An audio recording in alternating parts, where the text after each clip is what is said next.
Social media comparison सारखं torture सध्या काहीच नाही आहे.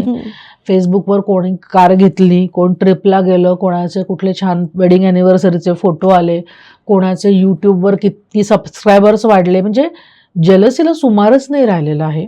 पण ती फक्त जेलसी नाही आहे, तर स्वतःवर क्वेश्चन मार्क सुरू होतो. सेल्फ वर्थवर, सेल्फ कॉन्फिडन्स जो जातो, की आता आपल्याला तर जमणारच नाही, आपण कधी पोचणार इथे. तर definitely social media is a big reason या सगळ्या कंपॅरिझन आणि ट्रॉमाटाईज होण्याचं, स्ट्रेस होण्याचं. ते एक कॉमनली मी बघते.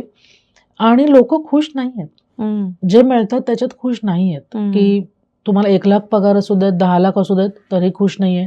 तुमच्याकडे तुम्हाला हवं ते करणारा पार्टनर असू देत, स्त्री किंवा पुरुष, तरी तुम्हाला काहीतरी तिसरंच हवंय. सो अनसॅटिस्फाईड सोल्स खूप आहेत असं मला वाटतं आजकाल. समाधानाने छान की हे मिळते की यू शुड बी हॅपी ना, किती छान गप्पा मारतोय, पॉडकास्ट किती छान होतोय. हे झाल्यानंतर मी म्हटलं पण तो प्रश्न जरा नीट हवा होता. तर देन एवढं सगळं छान झालं तिकडे फोकस नाहीये.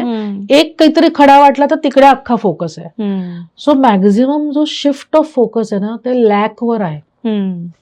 काय आपण अचीव्ह केलंय आतापर्यंत, आपण सगळे कोरोनातनं वाचलोय, बरोबर, हे इनफ आहे आपल्या आयुष्याचे पुढचे सगळे रोज थँक्यू म्हणण्यासाठी. पण नाही, लोक खूप अनसॅटिस्फाईड आहेत आणि त्यांना ऑप्शन जास्त अवेलेबल आहेत.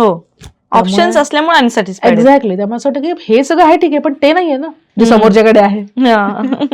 तर ते खूप मला असं वाटतं की सोशल मीडियाचा जर स्ट्रेस कमी झाला तर it will be a great blessing for all of us.